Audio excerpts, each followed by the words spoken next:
The world outside the ICU was cold, but inside time stood still. Ethan Gray, a man known for his power, not emotion, stood frozen as machines beeped beside a pale woman. Ava, the woman he'd pushed away 5 years ago, the woman who now lay unconscious, her breathing weak, and a little girl sitting beside her bed, clutching her mother's hand. The girl looked up, her eyes gray stormy. His eyes. "She keeps saying your name in her sleep," the nurse whispered. Ethan's heart clenched. He'd spent years convincing himself love was a distraction, a weakness. Yet standing there, hearing Ava's faint whisper, "Ethan," everything shattered. And then, the little girl asked softly, "Are you my dad?" For the first time, the ruthless CEO couldn't find an answer. The steady beeping of the heart monitor echoed through the hospital room.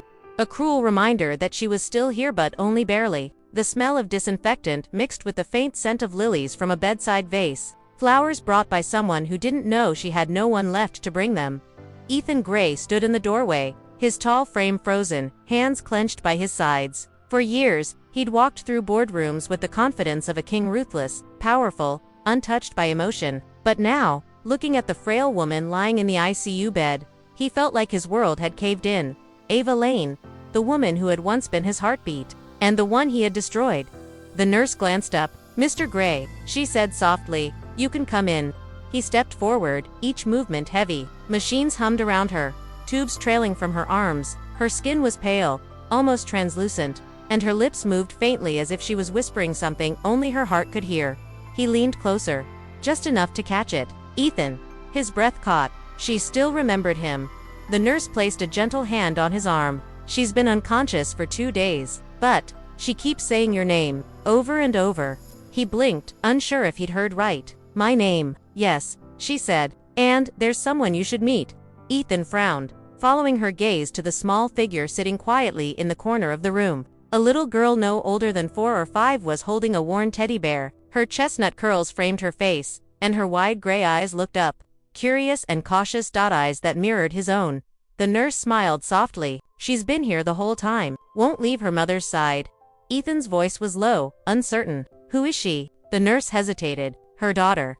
The world tilted. He turned sharply to the girl again. "Her daughter." The child nodded shyly, as if understanding more than she should. "Mommy's sleeping," she said in a small voice. "She gets tired." Ethan knelt slowly, his throat tightening. "What's your name?" "Lila," she whispered. "Lila." He swallowed hard, every instinct in his body fighting the storm building in his chest. He could see himself in her. The same eyes, the same quiet way she studied him. It couldn't be possible, could it? He stood abruptly, running a hand through his hair, his thoughts spiraling. The last time he'd seen Ava, she was crying on the marble floor of his penthouse, begging him to listen. "Ethan, please." "It's not what you think," but he hadn't listened. He'd walked away now. Years later, here she was broken, fighting for her life, and beside her sat a child who looked like him. The nurse's voice broke his thoughts. "She was brought in 2 nights ago. Car accident. She's lucky to be alive." Lucky. The word stung. He moved closer to the bed, every part of him aching. Her hand was cold when he touched it. "Ava," he whispered. "What happened to us?" The little girl watched him curiously. "You know my mommy." His gaze softened. "Yes," he said quietly. "I knew her. A long time ago." The girl tilted her head. "Then you must be Ethan." His heart stopped. "She told you about me." The girl nodded. "She said you were brave, that you built big things." She said she hoped one day you'd come back. Ethan turned away, swallowing hard. For years, he'd buried himself in work, building his empire, chasing success. He thought he'd buried every piece of his past with Ava. But this little girl, her words, her presence dug up everything he'd tried to forget. He sat beside the bed, his eyes tracing Ava's face. Even in pain, she was beautiful. The same curve of her lips, the same freckles near her eyes. But the light, the laughter that once defined her was gone. "Mr. Gray," the nurse said gently, "she wakes soon. Maybe it's time you talk to her." He nodded weakly, though he didn't know what he'd say. "How do you apologize for breaking someone so completely?" He reached out, brushing a strand of hair from Ava's forehead. "I didn't know," he whispered. "I didn't know about her." "About Lila." Her eyelids fluttered slightly, as if his voice reached somewhere deep inside her. For a second, he thought she'd wake. Then her lips parted, and she whispered again, "Ethan." This time, he couldn't hold back. His eyes burned as he gripped her hand. "I'm here, Ava. I'm here." Lila stood beside him, her small fingers wrapping around his. "She always says your name," the girl murmured, "even when she's sad." Ethan's heart cracked open completely. Years ago, he'd chosen pride over love. Now, standing in a sterile hospital room beside a woman who might never wake and a child who carried his eyes, he realized just how much that choice had cost him. The faint morning light spilled through the ICU blinds, painting soft gold across the sterile room. The rhythmic beep of the heart monitor was steadier now, stronger. Ethan hadn't left her side all night. Every hour that passed, he'd sat there in silence, watching the woman he'd once sworn he'd never see again fight for her life. Leela had fallen asleep in the armchair, clutching her teddy bear and his jacket. He didn't even remember when he had draped it around her. It just felt natural. The nurse entered quietly. "She's responding well," she said, glancing at Ava. "If her vitals stay stable, she might wake soon." Ethan nodded, his throat tight. "Thank you." He leaned back, exhaustion etched into his features. In the business world, he was known for his control, the billionaire who never flinched, who closed impossible deals with an icy smile. But here, beside the woman he once loved and the daughter he'd never known, control meant nothing. When he finally dozed off in the chair, a soft voice broke through the hum of machines. His eyes snapped open. Ava's lashes trembled, her lips moved weakly. For a heartbeat, he thought he was dreaming, but then her eyes opened, glassy and lost. "Ava," he whispered, rushing to her side. "You're awake. Thank God." Her gaze darted around the room, confusion and pain swirling. Then her voice, barely a breath. "Lila, she's here," Ethan said quickly, turning toward the sleeping child. "She's safe." Ava's chest rose in relief. I thought her voice cracked. "I thought I lost her." Ethan's eyes softened. "You didn't. She's perfect. She's strong, just like you." She stared at him, disbelief flickering across her fragile expression. "Why are you here?" He swallowed hard. "Because when I heard what happened, I couldn't stay away." A bitter smile ghosted her lips. "You always stayed away, Ethan." The words hit harder than any accusation. He wanted to explain, to say he'd been wrong, that he'd believed lies, that he'd let pride and anger destroy what they had, but every excuse sounded hollow in his head. "I should have listened," he said finally. "Back then, when you tried to tell me the truth." Ava turned her face away, tears forming. "You didn't just leave me, you destroyed everything we built. And then you accused me." She broke off, breathing unevenly, "of something I never did." He bowed his head. "I know." Silence filled the room, heavy and raw.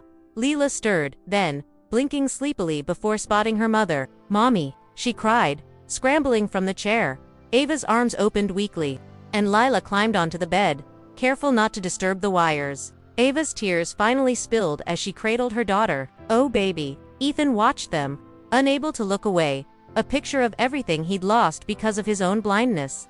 Lila pulled back, smiling through sleepy eyes. "Mommy, he stayed with us all night."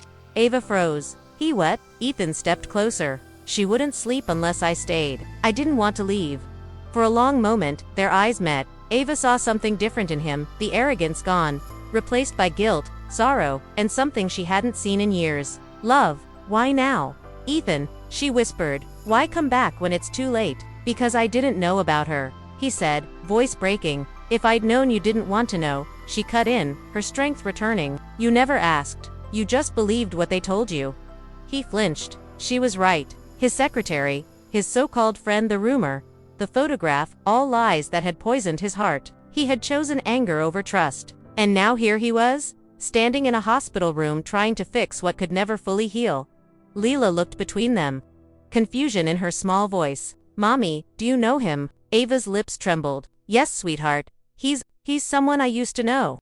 Ethan knelt down to Leela's level, his voice gentle. "Can I tell you something, Lila?" She nodded. "I think." He hesitated, his throat tightening. "I think I might be your dad." Ava's breath caught. The world seemed to stop. Lila blinked, eyes wide. "Really?" she whispered. Ethan smiled sadly. "Really?" The little girl looked to her mother. "Mommy, is it true?" Ava covered her face for a moment before nodding, tears streaming down. "Yes, baby. He's your daddy." The room fell silent except for the steady rhythm of Ava's heartbeat on the monitor. Leela crawled into Ethan's arms without hesitation, as if she'd been waiting her whole life for this. He held her close, burying his face in her hair. Tears falling freely now, tears of regret, love, and silent forgiveness. "I'm so sorry," he whispered into her curls. "For everything." When he looked up, Ava was watching him. For the first time in years, her expression softened. She deserves to know her father, Ava said quietly, but this doesn't erase the past. I know, he said. I don't want to erase it, I just want a chance to make it right. Her eyes glistened. You can't fix 5 years with one night, Ethan. He stepped closer, voice steady but breaking. Maybe not, but I can spend the rest of my life trying. Ava turned her gaze away, the conflict clear on her face. Part of her wanted to push him away, again, to protect the little world she'd built with Lila, but another part of her remembered the man she'd loved before anger hardened his heart. For the first time in years, that man was standing before her again. The nurse entered quietly, checking Ava's vitals. She needs rest, she said softly. Visiting hours will end soon. Ethan nodded, brushing Lila's hair gently. I'll come back tomorrow. Ava's voice stopped him as he turned toward the door. Ethan, he looked back.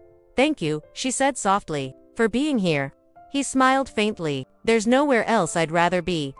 As he walked out, Ava stared at the doorway, the faint echo of his presence lingering in the quiet room. And for the first time since the accident, she let herself believe, just maybe, that love wasn't gone after all.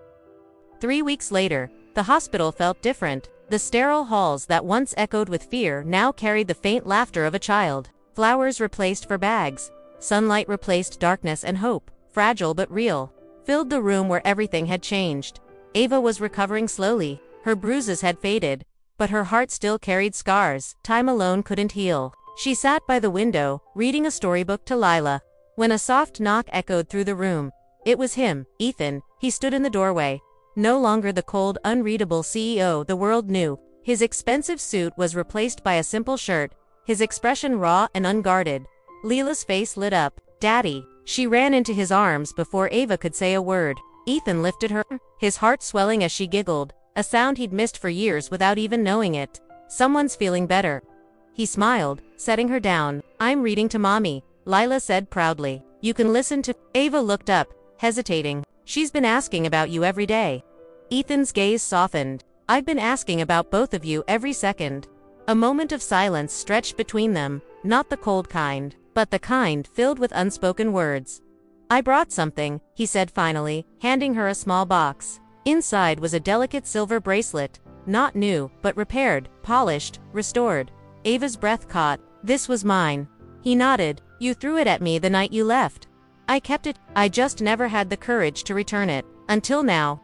Her eyes shimmered. Why now? Because for the first time in years, I'm ready to be the man you deserved back then. Ava looked at him for a long moment, then sighed softly. Ethan, what happened between us? It broke me. You believed everyone but me. I know, he said, voice thick, and I'll never forgive myself for that. But please, don't make Lila pay for my mistakes. She looked down, her fingers trembling as they traced the bracelet. You think this is easy. Every time she smiles, I see you. Every time she laughs, I remember what we lost. Ethan stepped closer. Then let me help you remember what we still have. Lila tugged on Ava's sleeve. Mommy, can Daddy stay for dinner? Ava froze, torn between instinct and the little girl's innocent hope. Ethan waited, silent, his eyes begging but never pushing. Finally, Ava whispered, just dinner. That night, the hospital cafeteria became something else entirely. A family table. They shared soup and quiet smiles. Lila talked endlessly about her favorite cartoons, her dreams, her new pink shoes, and Ethan listened like every word was treasure. When Lila fell asleep in Ava's lap, he whispered, you did an incredible job. Ava, she's kind. She's smart. She's everything I could have hoped for. Tears filled her eyes. You weren't there, Ethan. You don't know how hard it was. I know I can never make up for missing those years, he said, his voice trembling, but if you'll let me, I want to be here for every year that's left. She looked at him, this man who had once shattered her world, now kneeling in front of her, desperate not for forgiveness, but for a chance. People don't change overnight, she murmured. No, he said, but love does. It heals in the places we least expect. A long silence followed, heavy, fragile, but full of something she hadn't felt in a long time. Peace. When Ava finally nodded, his breath caught. We'll start slow, she said softly. For her, he echoed. Smiling through the tears he didn't bother to hide. He reached over and brushed a strand of hair from Ava's face. You look like the girl I fell in love with. Ava laughed quietly. You look like the man I never thought I'd see again. Outside, Rain began to fall. Soft, cleansing, endless. And in that small hospital room, the pieces of two broken hearts began to fit together again. Ethan took Leela's tiny hand and held Ava's. The three of them connected for the first time, a silent promise written in the quiet hum of machines and the rhythm of healing hearts. The next morning, as sunlight poured through the blinds, Ava awoke to see Ethan still there, asleep in the chair beside her bed, holding Leela's hand. For the first time in 5 years, she smiled, not out of pain, not out of memory, but out of something new, hope, and that hope whispered what both of them already knew. Sometimes love doesn't end. It just waits until you're finally ready to begin again. If this story touched your heart, don't forget to subscribe, like, and share. Sometimes we walk away from the people who were meant to stay, and when life gives us a second chance, it's never just coincidence. It's destiny reminding us what love truly means. Would you forgive someone who once broke you if they returned? Not with excuses, but with love? Tell me in the comments below. Your story might heal someone else's heart today.